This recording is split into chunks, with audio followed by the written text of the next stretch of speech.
Hello everyone, I am Tacet and welcome to another episode of my Gems of War Let's Play series. Today we're going to be going over basically everything you'll need to know about the weekly events in this game. For one, let's start over with the shop. If you go over to shops and then to rewards, glory rewards, you will then be able to see everything that you can buy with glory. There's always 2 packs all the way to the right, or however many there may be for a given week, that are of the new troops. These troops were just added this week every single time that they are here. Events switch over at 2 a.m. Eastern Standard Time every single week, or your equivalent to that. And normally these are pretty good packs to buy. You always want to spend any glory that you accumulate in this game on these packs. Between these two, Giant Toad pack we don't really need. It's a pretty weak troop as far as synergy that we'll be able to put it with. It only deals damage to an enemy and then pulls them to the front, which we won't really be able to use too well, and it's only a common. But the Night Hag we will be going for. She as a troop is pretty weak, but the main reason I'm going to be going for her is for our blue-purple trait stones, just to stock up on them. And of these two, we're going to be gaining enough glory within every single week that we should be able to purchase them once again. Just in 2 days, we were able to get all of these 764 glory, or however much we just had. So we might as well buy her. We get, of course, a lot of resources, and this is much better than just spending out your glory on glory keys. It's always best to go for the event troop packs. So let's go over to the PvP. I will be showing 2 teams that I used to go through PvP this week, but I just want to show you something that is very, very, very important when starting out in this game, and that is this rating system. Every single week you do want to get up to number 1. This weekend I did it in 5 hours all in one day during a stream.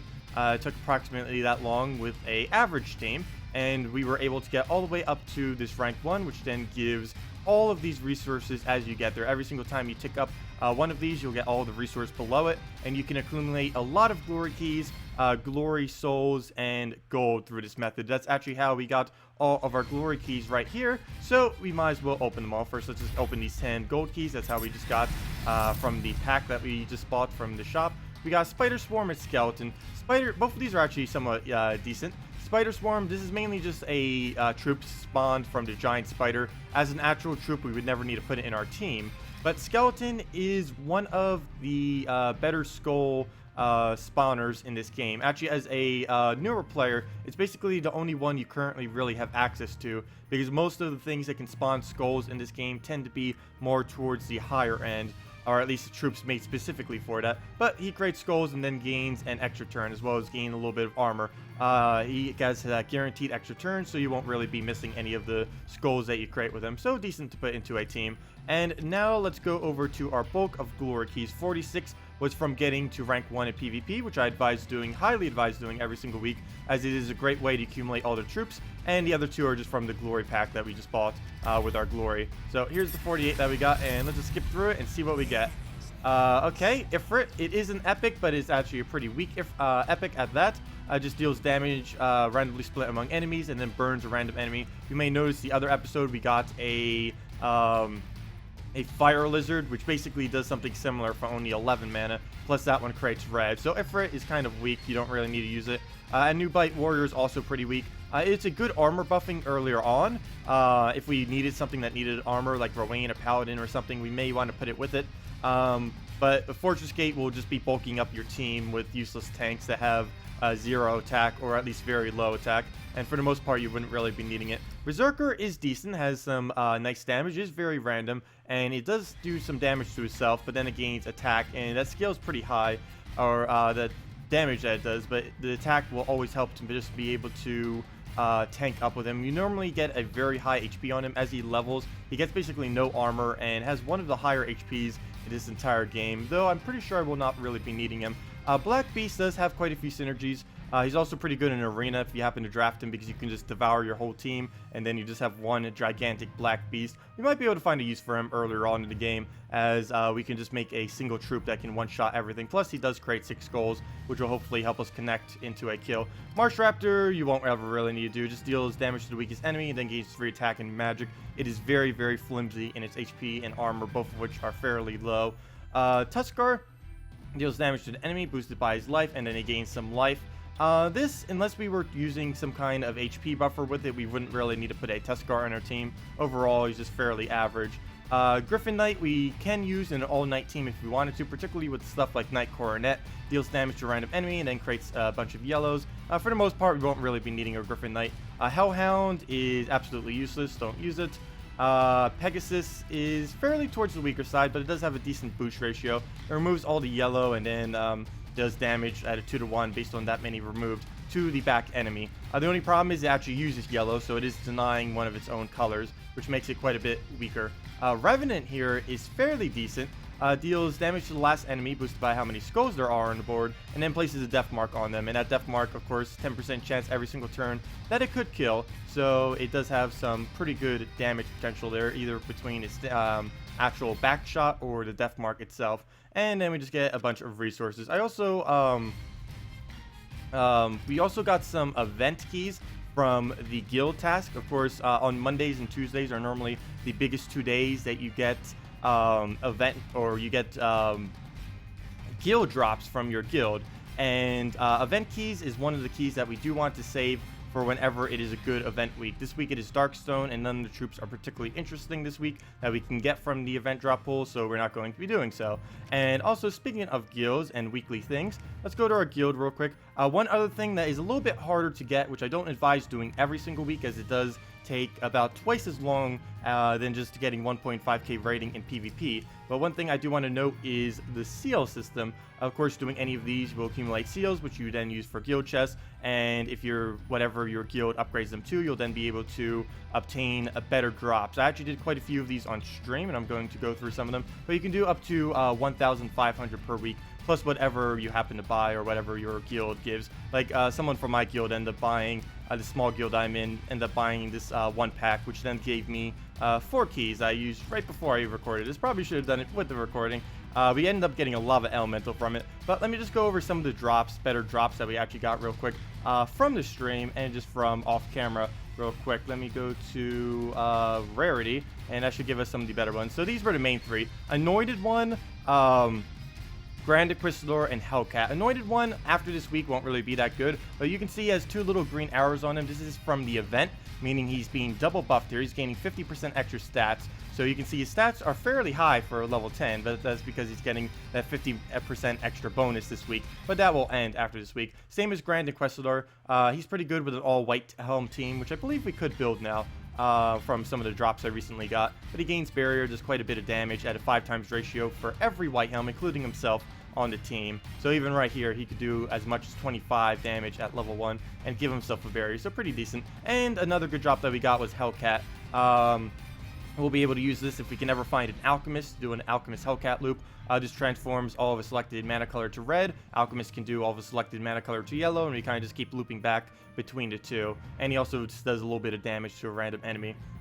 As far as that, the only other really good drop that we happen to have gotten, I forget if I showed Knight Coronet, but Knight Coronet is very, very good towards the mid-game, or at least scaling into it. And we might be able to find an all-Knight team or some kind of synergy for him in some kind of team coming up. But Lava Elemental was one of the other best drops that we got. Anything with a high boost ratio tends to be really good early on in the game. As you can see, Knight Coronet has a 2-to-1, but it's damaging 2 different enemies, so that's pretty high. Lava Elemental has a 3x boost ratio based on every single red destroyed. So every single red will give him additional 3 damage to his ability. Plus he places Burn, and Burn is very, very effective earlier on in the game due to the lower stats that everything has. It deals 3 points of damage every single turn until it is cleansed off. And yeah, that's pretty much it for all of our drops. One thing to note is this in this event tab, of course, I was kind of going over these bonuses that we get every single week. These change based on whatever the kingdom event is and whatever the other troop type that is being promoted is for the week.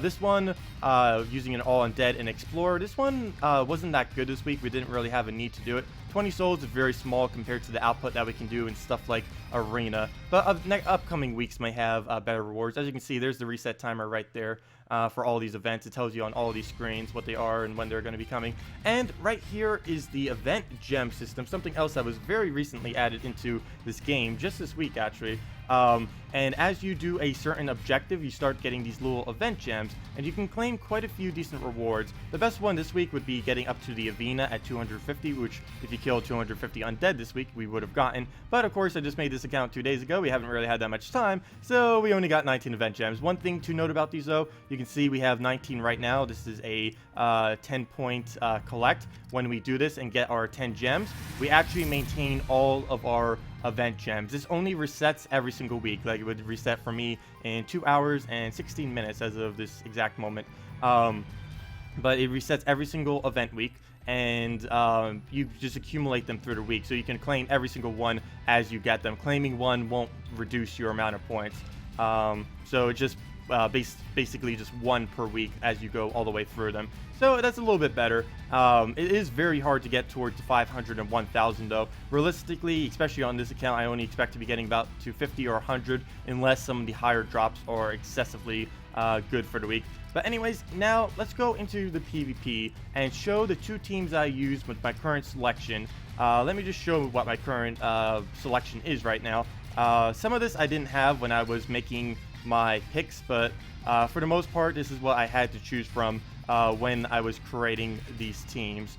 And I didn't bother leveling all of them, mainly because I am trying to conserve on souls. You do really want to be very frugal with your souls earlier on in the game, as you will deplete them fairly quick if you just start upgrading everything. But anyways, let's go into the first fight. We'll be using a all dragon team. Ideally, we would want to set a Dragonian rogue to our last slot. Unfortunately, I did not get him, but this team for the most part is fairly easy to build. It's just a common, a rare, and a rare, and it's one of the better teams in early game right now.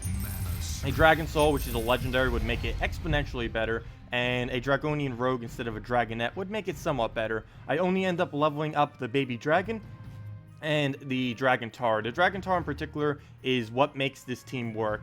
He destroys a column, which means you get all the mana for it, and then gives all dragon allies attack and armor. And that is boosted by the amount of yellow gems destroyed at a 2x ratio. So every single yellow we destroyed is going to be an additional 2 attack and armor to all of our allies, which is much better than the Luther that we got from the starting kingdom, that one epic. And we'll be able to use this with all of our dragons to get them up their buff. The dragon egg we basically just use in case anything dies on our team. One thing to note, which is a troop I do not have at the moment, is that Ranger is very strong earlier on in the game. He got buffed up on consoles actually just this week, and on PC and mobile a couple weeks ago.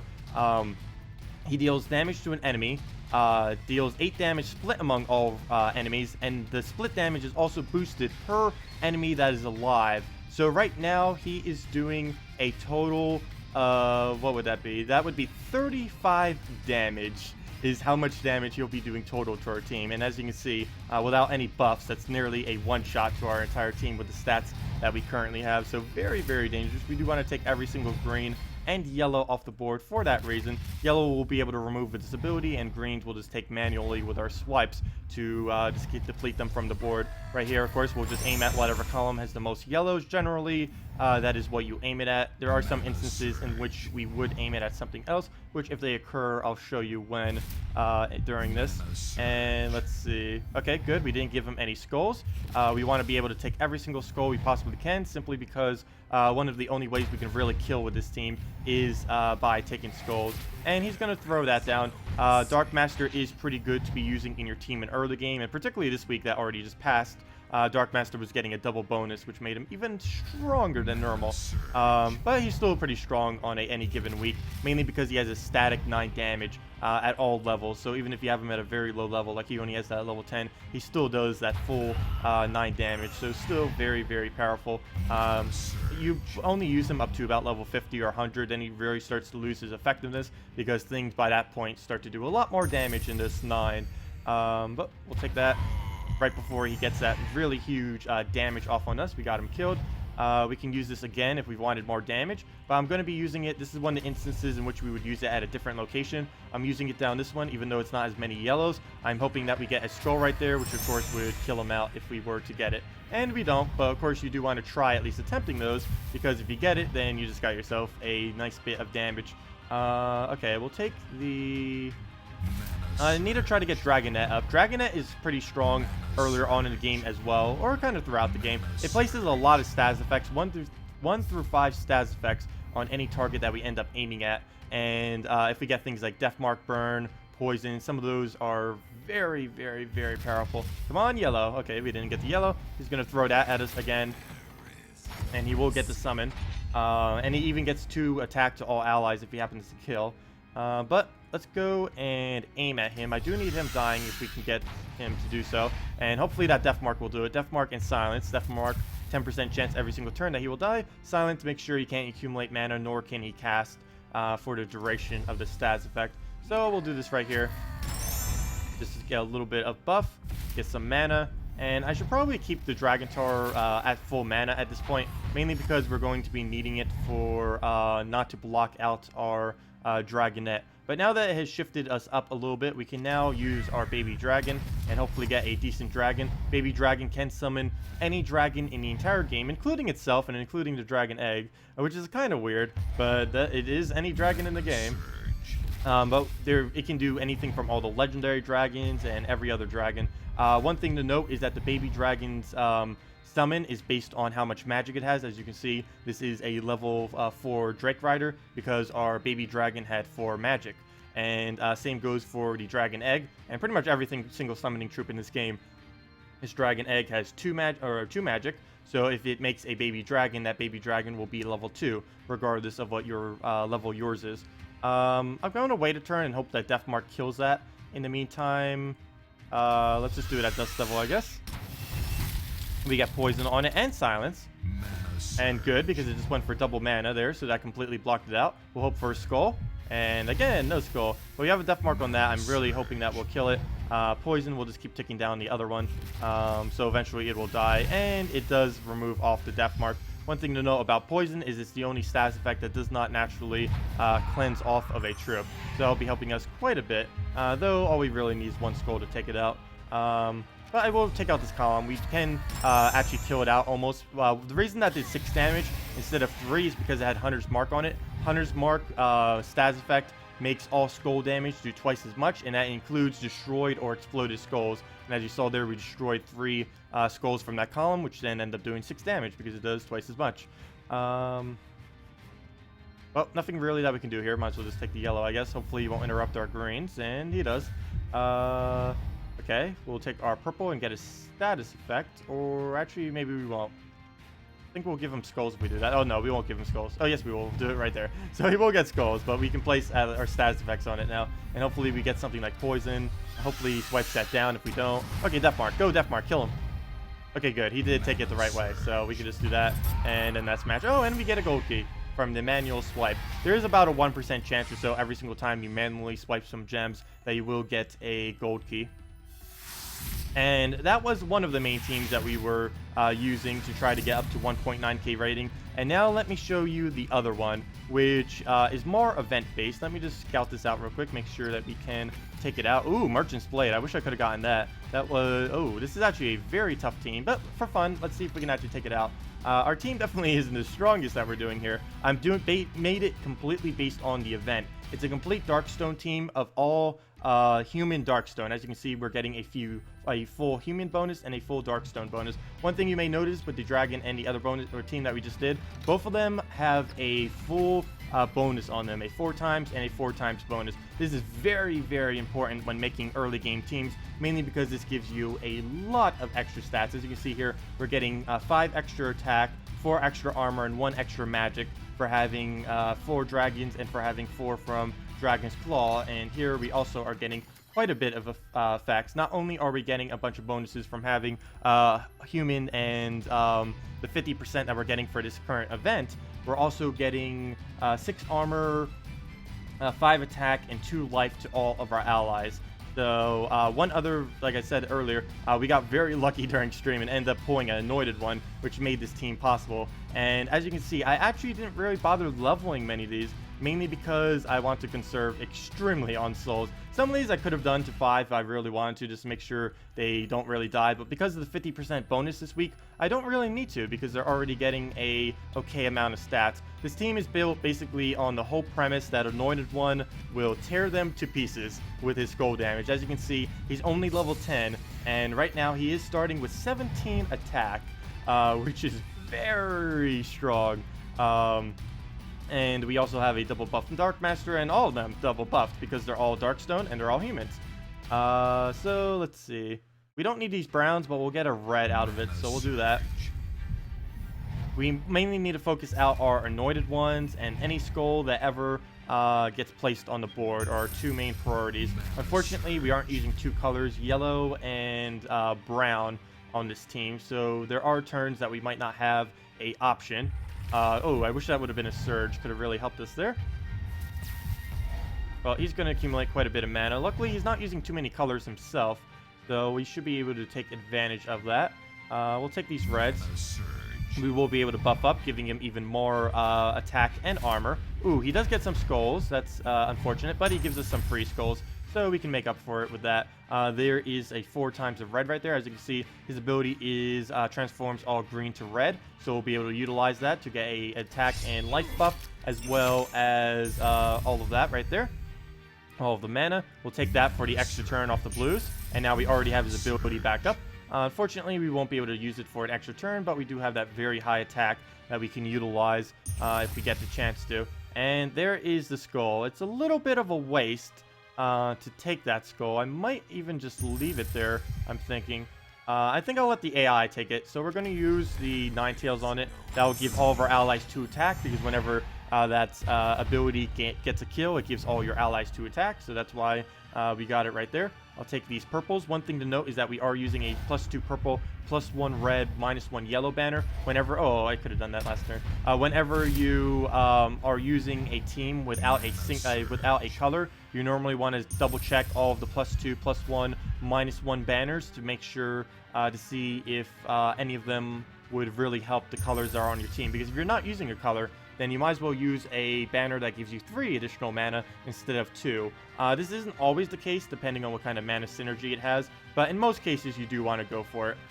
Build it around one troop and kind of go from there. This I will be targeting on the Bonnie Rose, as that is the biggest threat, even though it's only an epic and not a legendary. Bonnie Rose does get a very, very high damage potential.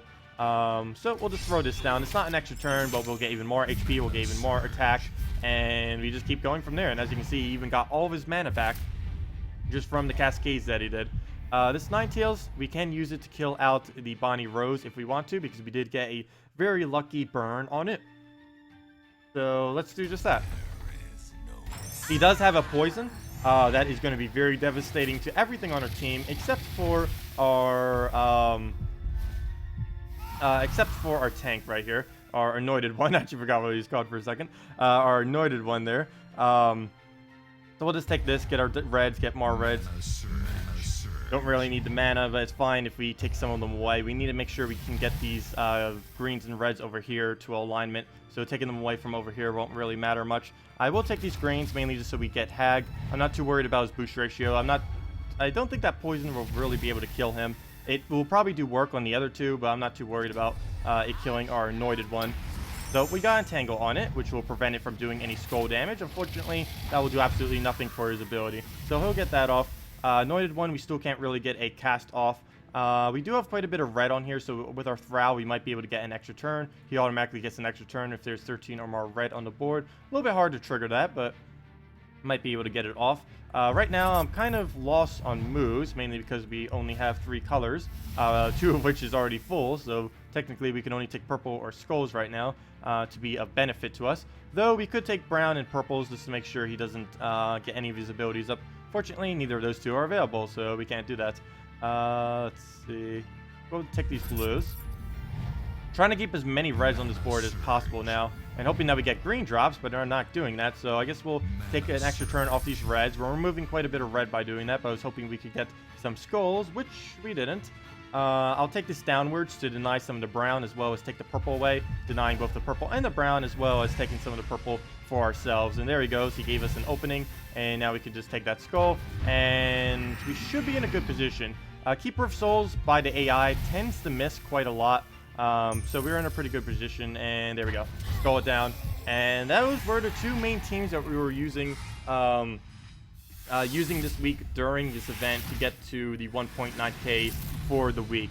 As you saw with this team, and specifically, I made sure not to level it up that much when I was upgrading all of the troops. You do not want to use any of these like double event troops. It's like whenever you see them like this, and it's like, oh, they're very powerful this week, you don't want to waste too many souls on them, mainly because after the week they'll be a lot weaker than what they currently are.